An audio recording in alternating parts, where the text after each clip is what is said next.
What's going on, guys? The Comics Kid 2099 here. Today I want to talk to you about A Distant Soil, Volume 1, written and illustrated by Colleen Doran. This volume is titled The Gathering. This collects the first 12 issues of the creator-owned series A Distant Soil that started back in the 1980s and continued on up until the 21st century. I don't know a whole lot about this series because I wanted to remain as spoiler-free as I possibly could as I was reading this. After I finished this volume, I did just a very little bit of research on what the status of this series is.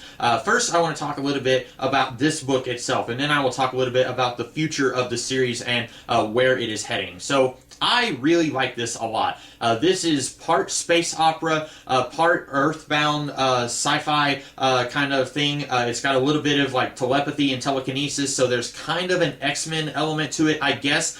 It doesn't feel like the X-Men, but if someone asked me to sum this up and describe it by comparing it to other things, I would say I guess it's kind of like Star Wars meets the X-Men, although it's not ripping those things off. That's the closest I can come to explaining what this book is like, and I like it quite a bit. First of all, Colleen Doran's art is fantastic. This is some beautiful, beautiful art, very detailed. I saw somewhere online someone said that this was inspired by manga, and maybe I'm just not reading the right manga, but I feel like most of the manga that I have read is weekly, and therefore the artist producing that work kind of has to get it out on a pretty tight schedule, and so they can't afford to put a whole lot of detail into their work. And so I wasn't getting a manga feeling from this. Other people who read it apparently were. That was not the vibe that I was getting with this book. This feels like Colleen Doran really took her time on each page, and I am so glad that she did, because this is a piece of art. I absolutely love the artwork here, and the story feels very grand, very epic. Of course, I've only read this volume, and there's quite a bit more to this series. If I had one complaint, if you're just reading this volume, there are a lot of characters that you are going to have to keep up with. By the end of the book, there's something like 15 characters in this story, several of them from Earth, some of them from other worlds, and it was a little difficult keeping up with all of them. Now, quite a few of them, they get to spend most of the book in the limelight, so you do get to know these characters. You get to feel like you know who they are and you know a little bit about them, but then several characters are just barely introduced here, and then you don't really get to know anything about them, or there's just a little bit that's teased, and then you assume you will see more of them in later volumes. So that is the only thing that I have to complain about here. Generally, whenever I'm just starting a series, I want to kind of start small with the scope and then kind of expand the scope as you keep going with the series. I'm thinking of something like Fables.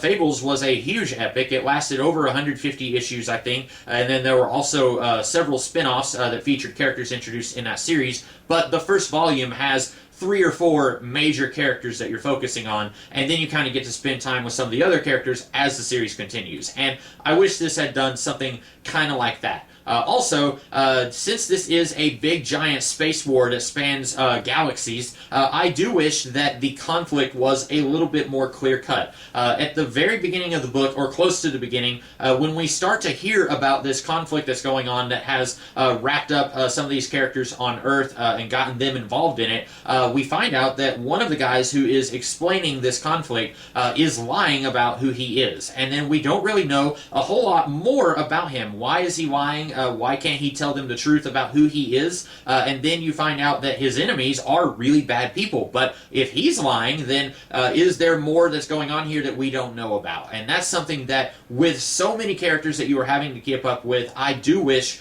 that the conflict was a little bit more cut and dry, black and white. Okay, these are the good guys and these are the bad guys. But I'm assuming if you do keep reading this series that more of that will come to light and it will become easier to understand. Now, I hinted that I was going to talk about the future of this series. At the very back of the book, it says, A Distant Soil continues in Volume 2, The Ascendant, Volume 3, The Area. I don't know how to pronounce that. It's A-R-I-A.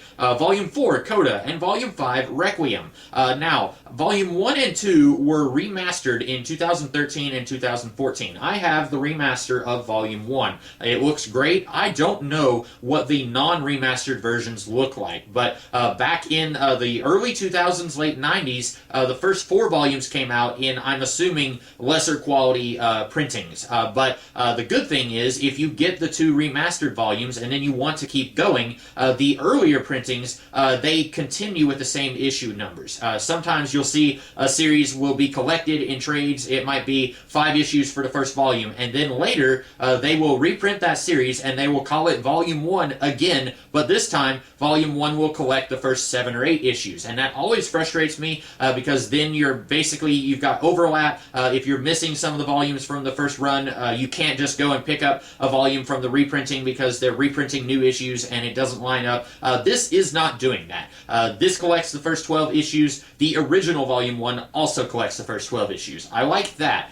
Here is the problem. Number one, I looked up Volume 4 on Amazon right before I started recording this, and it will set you back anywhere from $40 to $80 if you wanted to get that volume. And I feel like that's a little steep for 180 pages of comic. And I like this volume quite a bit, but I will not pay at the least $40 for Volume 4 of this series. And also, Volume 5 has not come out yet. I don't know if it's ever going to come out. That's the problem. In a way, this kind of reminds me of another creator-owned series from Image called The Age of Bronze, or Age of Bronze, by Eric Schnauer, which is about the Trojan War. And it feels very similar. Both of them are very large epics spanning a whole lot of characters. And with Age of Bronze, I felt like I knew more what I was getting into with that, because I know that the Trojan War is a gigantic undertaking. And so if you're going to do a comic book adaptation of that, you're expecting it to be somewhere around 50 issues or more. And that series also started in the early 90s, I think, maybe a little later than this series did, and it also has not finished yet. With this series, A Distant Soil, I looked on a website called mycomicshop.com where you can look up issue numbers and stuff like that, and it will tell you when the issues came out, the creators who worked on an issue, and then you can buy the issues if you wish. I don't use it to buy stuff, I use it to look up dates and stuff like that. The last issue of this series to come from Image Comics came in 2013 or 2014, right around the time when these remastered volumes were coming out. So I don't know if we are ever going to get Volume 5, and that kind of saddens me because I really like this volume. I would have loved to have seen remasters of Volume 3 and 4 and finally get a Volume 5. So I don't even know if you don't want to pick up the trades, if you wanted to go back issue hunting or buy a bulk of back issues on eBay, I don't even know if the series itself has finished because the last issue that was listed on my comic shop, it said something like the beginning of the conclusion or something like that. So that made me think, okay, there's more issues that are coming after this issue. So I don't know if Colleen Doran is just waiting. She's done some more recent work at DC and Marvel. I know she was involved with a book that was kind of the life story of Stan Lee, and that just came out like within the last few years. It's been since he died, I think. And so she has continued doing work in comics. She's just not working on A Distant Soil right now. And it could be because this is a creator-owned series.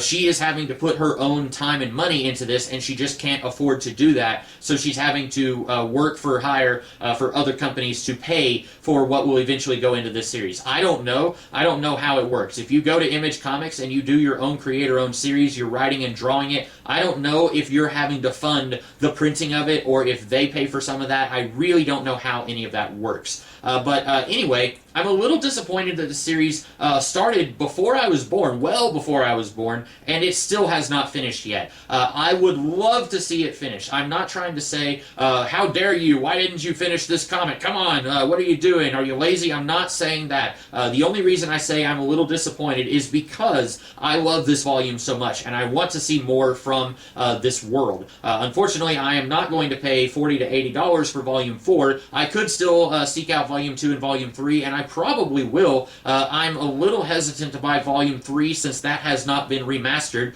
Hopefully it will still look good, just probably not as good as the remasters of Volume 1 and Volume 2. But anyway, I do like this series, and I recommend it if you enjoy space opera and teen adventure stories. The protagonists here, they are young people, early 20s to teenagers. I don't know how old they are. They're brother and sister, but I don't don't know exactly how old they are, but if you're into that kind of thing, then you will definitely enjoy this series. But keep in mind, it might be a little difficult to get all of the series. In fact, it might be impossible because I don't know if we're ever going to get the conclusion of this series. But that's about all that I have to say about A Distant Soil. I hope that you guys liked this video, and if you did, be sure to check out other stuff that I do. In the meantime, I will see you guys in the future. Have a good one.